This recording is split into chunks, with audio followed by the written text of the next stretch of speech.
AI for coaches, consultants, and service providers group weekly free training. I'm John Lavenia, your host. I am flying solo here today. Shannon's working on something else, but we wanted to deliver.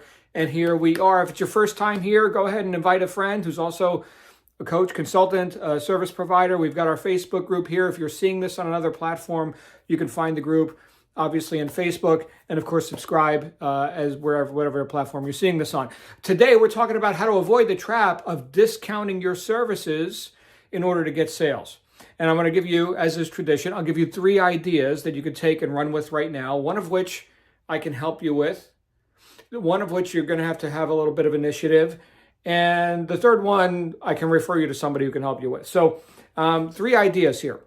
First one that I definitely can help you with, because it has to do with mindset and how you position yourself to your customers in the marketplace. And that is to build your value stack using what I've called the FAB method. So if you're not familiar with that, FAB is an acronym, just like PAID. Our PAID framework is an acronym, but FAB, F-A-B, F stands for features, A is for advantages, B is for benefits.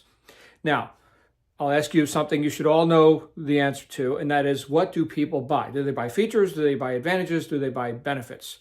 And if you said features, wrong, definitely not. Now, features are what comes in the box, right? Features are quantities. That's the stuff, right? That's substantiated by, look on the fact sheet, the statistics, the whatever it is, okay? But that's not what people buy. Okay, that is a means of exchange. Okay, I'll get those features and I'll give you some money for those, but that's not actually what people buy. What about advantages? Well, now we're getting closer. Okay, advantages are why your product, service, whatever it happens to be, is better than the guy down the street. So put a pin in that for now. But B, for benefits, that's what people buy. Benefits are the answer to the question, well, why should I care? Great question, right? So that you can experience this, so that you can enjoy this, hope for gain, avoidance of pain, or, fear of loss. We've got ease and comfort, right? Make money, save time. But these are all the reasons people buy stuff, okay? And we're not going to get too deep into the psychology of that today. But when you write out your value stack, you write every feature and why is it an advantage, and then what's it do for the customer? Like, why does the customer care? So basically what I'm asking you to do is sell it to yourself, which is, I've said many times, the most important and biggest sale you can make is sell it to yourself. Now, once I'm sold, well, it's easy to sell everybody else. Now I'm not selling on price. Now I'm selling on value, because I personally understand the value. Now, you can't give what you don't got, right? So you need to be sold, right? I can't transfer my enthusiasm to you about how great this value stack is and why you should care if I don't care, or if I'm vague about it. So you want to get unvague about that. And then when you could see, wow, this feature actually is a huge advantage, and it does this for the customer, which could save them a bunch of time, save them money, make them money, right? Increase their status, their popularity, help them achieve better health, relationships. I mean, these are the general reasons people buy stuff. Okay, so your offer has to fit into some emotion. We're not talking logic now, we're talking emotion. It has to fit into some one of those emotionally driven categories. Sure, I want to save money. Or yes, I want, better health and youthfulness and vitality. Or yes, I'd like to be more popular in my group. So whatever your offer is, it's going to fit into something that helps that person feel emotionally connected. They desire it. People don't just buy what they need. They buy what they want and desire. So figure out, all the ways that your thing is worth it. Now you're selling on value, not selling on price. Okay, we never sell on price. So discount, race to the bottom and all that, it's a miserable game. And there are people that are in that game and they churn a lot and they got to do a lot of volume because they're making almost no money.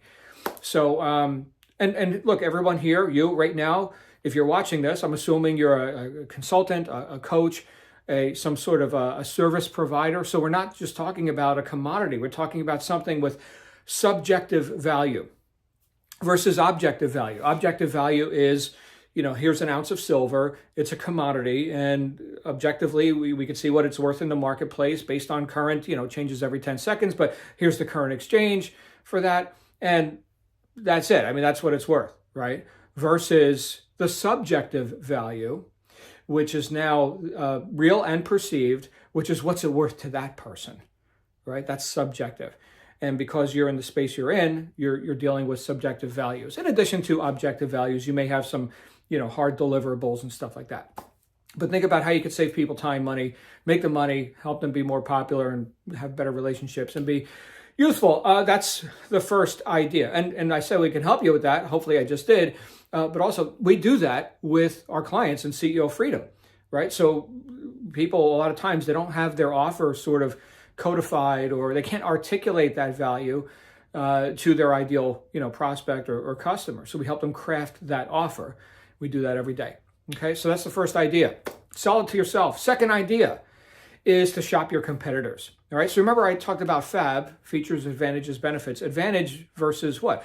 Versus something else they could buy in the marketplace, a purported solution. Maybe it's the real thing, maybe it's not. Well, go shopping, right? See what other competitors are running in the marketplace that, in your perspective, that would compete with your offer directly or indirectly. Not only will you get some ideas about what's this stuff, what are people charging for that type of a service, but you also get some nice copywriting ideas too. It's like reading your junk mail. People paid copywriters to write that junk mail. Read the junk mail, and if it's good, have a swipe file and, kind of swipe it. But back to the idea of not falling into the trap of discounting to get sales, right? Well, look at the other guy, right? And you could see what he's charged, what's his experience, and, they've been in business this long, and the way they're pitching it, the way they're selling it, and then the pricing, right? And now that's very real for you. You're seeing it published elsewhere, right? You didn't originate this, somebody else did, right? So now you're doing what's called a market survey. You're seeing what's being sold in the marketplace. Now that doesn't give you their sales statistics.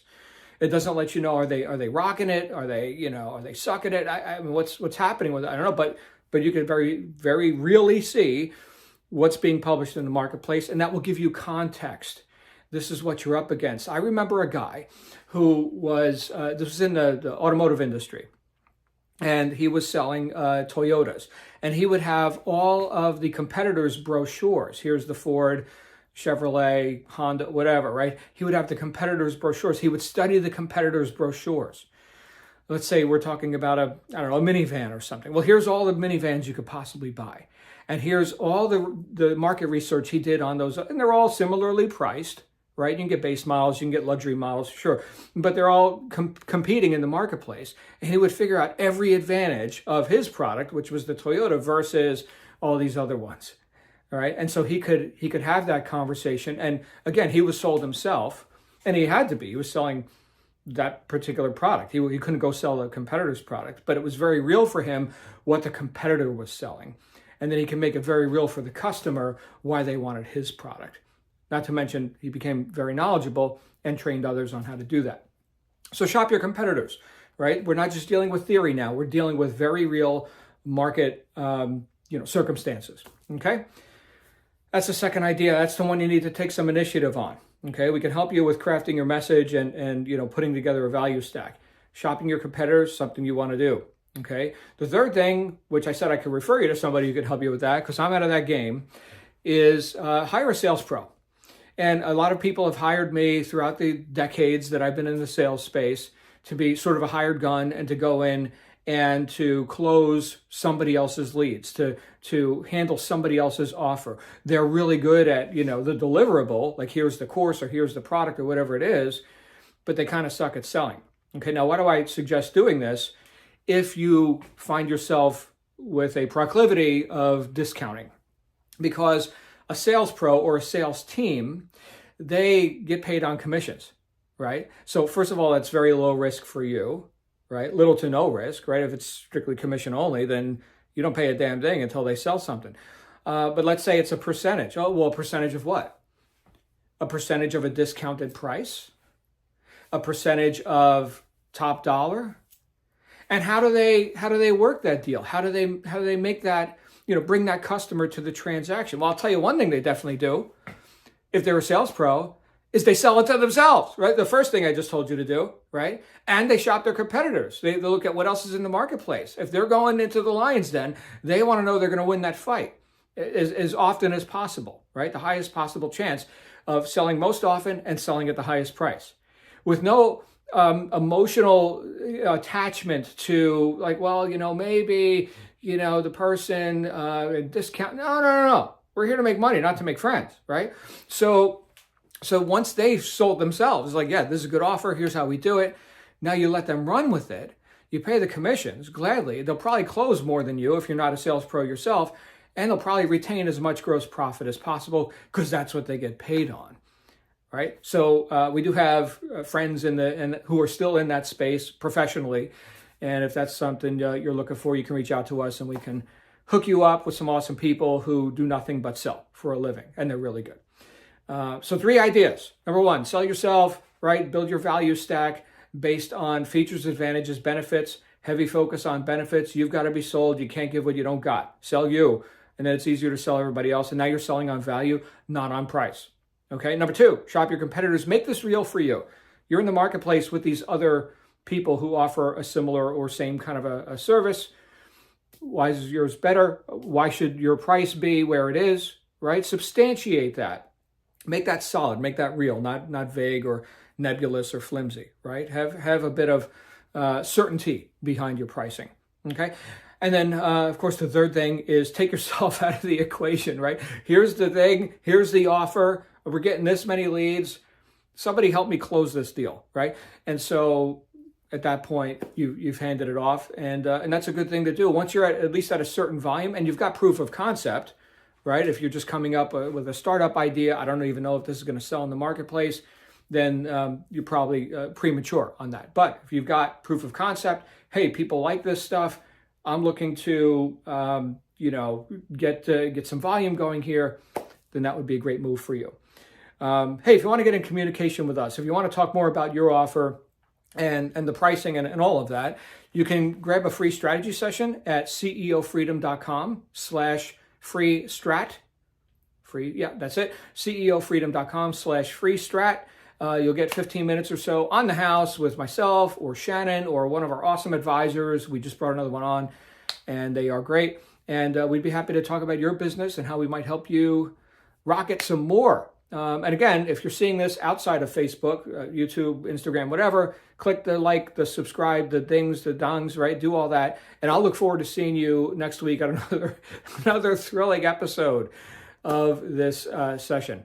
Thanks for watching. Glad you're here. We'll see you again real soon. Bye for now.